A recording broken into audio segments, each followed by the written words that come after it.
I grew up here. I've been here 15 years. Um, I graduated from Christian Brothers High School. I went to University of San Francisco, and after a recession, I ended up going to medical school in the Philippines. So I graduated from there, and then I had to come home because my father was diagnosed with cancer, lung cancer, and I had to help my mom care for my dad during his last days. And then 6 months later, my mom suffered a stroke. So during that year, I could have lost both my parents. So trying to study for the board exams so I could go into residency, I'm stuck caring for my parents, my mother, and then trying to balance work at the same time. And then that's why we don't have those kind of resources here in Elk Grove. I'm not the only one. There's a lot of people here in Elk Grove who are suffering the same, type of a situation. They're stuck between paying the bills, the mortgage, taking care of their parents, taking care of their children. Some of their children might have autism. So, we're in that multi-generational gap. We have to take care of, we have to take care of the bills and everything else. And then that's why I want to be known as the sandwich generation mayor. Get some work done. Yes, and because if we take care of families and community, if we're all healthy, then our city will thrive. And what's your day job? I'm a clinical documentation consultant. And what is that? What is that? Okay, in short term, review medical charts. Oh. After the doctor sees the patient, and then it goes into a database. Then I look at it if the medications are correct. Say, for example, if a person has asthma but doesn't have asthma for the past 6 years, but their drug list has, an inhaler, email the doctor, recommended to take it off the list. It's more of an auditing. So talk to me about why did you decide to run for mayor, and why do you want to be mayor of Elk? Yeah, the reason why I decided to run for mayor is because, I've seen families like me struggling, and the city hasn't done enough to help our families. People are losing their jobs, people are losing their homes. I've been here through recession, and then people are losing their homes left and right because they're losing their jobs. If we're able to have jobs closer to here, professional jobs that suit the needs of the community, then, they don't have to travel as far. They can, be with their family. That's important to me. If you spend 2-3 hours commuting, you could spend those times with your family, if you commuted like 5-10 minutes to work. Examples of struggling businesses include this yogurt shop, right? Talk to me about that, why we're here tonight. Yeah, we're here tonight. That's one thing I'd like to help out small businesses. Behind me is a small business. They bought their business in November. It's a minority-owned business, but this yogurt shop has been open since the 90s. So the local students come here, after school to buy yogurt and stuff, and so with their parents, while waiting for their children to come out of school, they buy them treats and stuff like that. And that small businesses make up the identity of Elk Grove. I want to keep that small town identity. They make up this town. What are some of the, if you can name the 3 most important issues facing folks living in Elk Grove, and how you would tackle those? The 3 most important, I would say, the first important is the struggling household to pay the bills. People don't know during this pandemic, are they going to have a job the next day? Can they pay the mortgage? Can they pay their car payment? That's important. Also, secondly, would be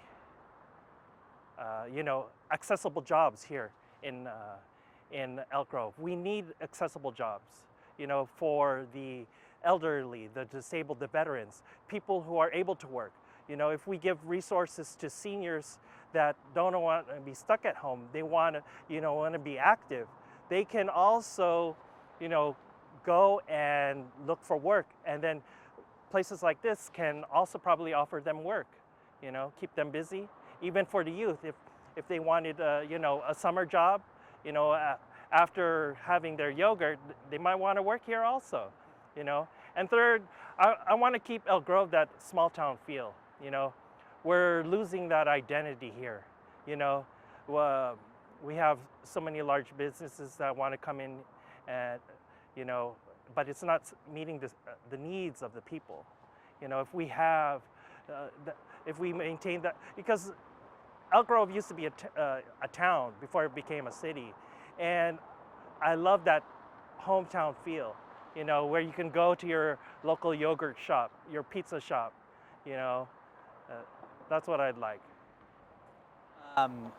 There has been some contention around the 2 hospital projects in Elk Grove, Cal North State and Dignity Health. Talk to me about your thoughts on the process involved in bringing those hospitals to the city and how you feel about those.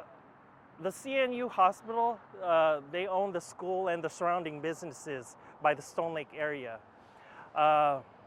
There's a lot of controversy because they want to build a hospital in a environmental impact location where it will affect the Stone Lake Wildlife Refuge there. And those are also wetlands. And it's too adjacent to homes. And a hospital like that, they'd have to tear down businesses, and those businesses will be dislocated. And that area hasn't been zoned for, high traffic. It's more of a neighborhood.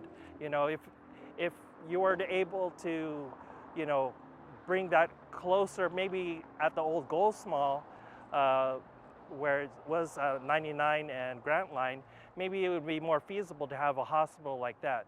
Also with Dignity Health, they were approved back in 2013, I believe, but I guess they don't have the right location. But, that's what we need. We need a hospital in this location. Being, a medical professional, we need something closer.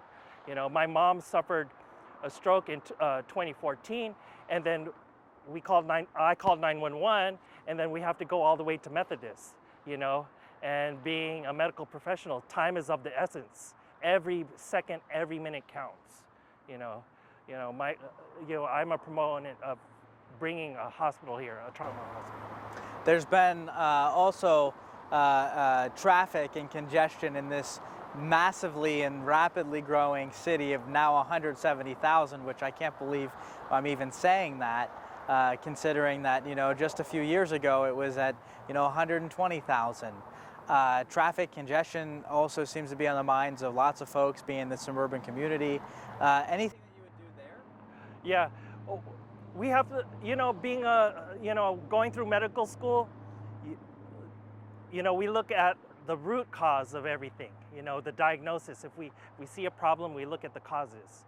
So, that's how I could examine Elk Grove. We would look at the root causes.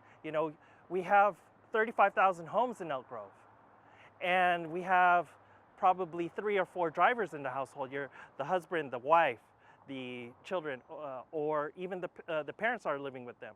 So if you have about 4 cars per household times 30,000, that's how many cars are possibly on the road, because people are, going to work, graveyard, swing shift, 9 to 5, going to school. So we have to look at that. And if we are able to give like free or discounted rides for seniors to go to like the supermarket, the post office, and have them at a designated pickup location and then drop-off location, that could lessen the cars on the road. And plus, a lot of people's jobs are not here in Elk Grove, so the commute times are longer. So some people are traveling like downtown, across town, Bay Area, 30 miles, 100 miles. So that's more cars on the road, more travel time. So that's why there's a lot of traffic. Trying to think, there's also been a bit of contention between some of the folks that you're running against, especially the accusations against Mayor Lee, which has been perhaps made the Elk Grove mayoral race one of the most contentious in our region. To the allegations against Lee and by these women, is there anything that you have to say to that in terms of just in terms of what those allegations are, and as mayor, would you support and make sure that women were an important part of the community as well and respected? Yeah, of course, when you hear allegations, they are allegations. So, you need to, I'm not siding with the mayor or not, because, you have to find the facts. But if you're going to have something that's repetitive, allegations from multiple women, then you have to think about it. You have to consider that. Being Filipino, we're caring people. We care for people. We respect our elders and we respect women. That's very important. So if you have those values, you could expand those values to the people around you, the people that work with you. So, being mayor, I would be able to, communicate with everyone on the same level playing field. Trying to think, anything I haven't asked you? Anything you'd like to add? The thing I'd like to add, I'm new to politics, but my passion for the community is what drives me. My family's here, my friends are here, people I grew up with. I went to elementary, live here, high school, even college, that lived in the Bay Area. They moved here. They left their homes in the Bay Area. And, I was shocked. I was like, wow, you're coming to my side of town, And that's what I'd like, I want to keep that small town, family knit community. I want to be able to, have to walk to my neighborhood yogurt shop, meet my family and friends at a certain time, enjoy the city. We're losing that. We need that here.